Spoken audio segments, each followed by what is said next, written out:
you're probably screaming internally, why the hell are you recommending me a laptop is still holding you hostage? Of course not. Where's the rest? Jokes aside though, what I'm suggesting is you buy a used laptop. I know, used laptops have probably had unspeakable things happen to them. But that's nothing a little disinfectant can't handle. And yes, I know buying used means no warranty and replacement parts are hard to find, but as the saying goes, you gotta risk it for the biscuit.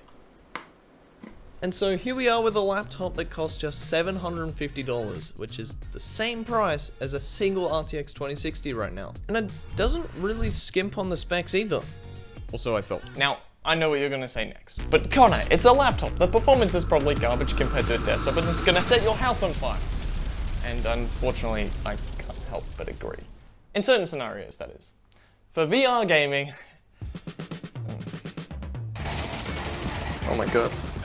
Hello there. Wow. Okay, so as it turns out, Pavlov plays like absolute arse on this laptop. And so does Half-Life Alyx. Actually, that's an understatement. It plays so badly, it felt like my movements were delayed by like a good few seconds, and as you could predict, that's not necessarily good for people who get motion sickness easily. But for regular video editing and gaming, that's where the story takes a bit of a turn. So mostly just a veer.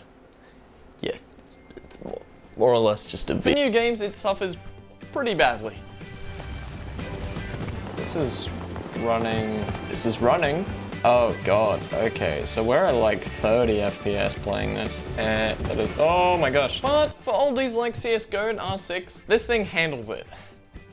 Not necessarily well, but it handles it. I forgot what the buttons are.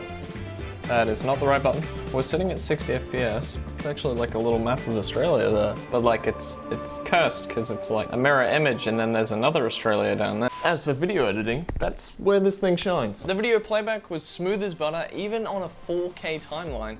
And considering it's a, what, 5-year-old laptop at this point, that's not too bad.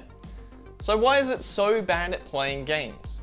Well, during my testing, this thing was overheating beyond belief. Oh, that feels super toasty. Okay, which I tried to remedy by sticking a few wood blocks underneath it to help it get better airflow.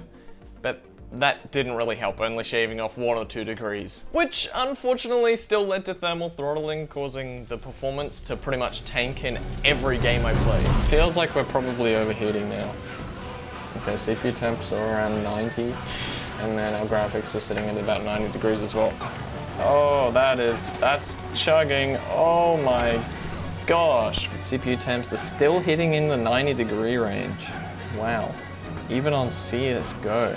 Okay, hold on. While this result might turn you away from buying a used or even brand new laptop, it can still be worth it provided you buy the right laptop. In other words, don't buy an Acer laptop, and don't buy a laptop with a quad core in it, especially anything pre-8th gen. And after you've found a few options, don't buy it if reviewers found it to overheat in like any regard. That's not a good sign for brand new laptops, let alone a used one. But don't get me wrong here, I'm not all problems with no solutions.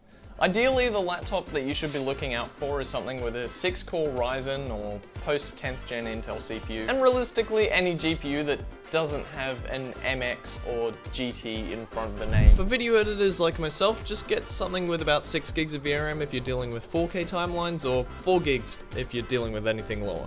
Oh, and socketable RAM is basically a must if it doesn't have at least 16 gigabytes already in it. Not only because more equals better, but if the soldered RAM dies, you're more or less fucked. So, price-wise, is it worth it to grab a laptop with all these potential issues over something like a GTX 1660 or RTX 3060? To be honest, not if you've already got a PC and want to upgrade it. But if you're planning on building one in the near future, could still be worth it to get a whole laptop for not much more than a new GPU like an RTX 3060. That's for 2 reasons. One is that a laptop is a full computer with a screen, keyboard, mouse, and not to mention everything else that makes a computer go brrrr. cooler, all in a small portable footprint, and sometimes there might even be a warranty to go along with it. The second reason is that laptops tend to hold on to their value way better than graphics cards. For example, after the first mining boom ended, GTX 1070s went from $600 to around $300 and even some cases 200 Australian dollars. So right there, that's half of its value gone in a matter of months.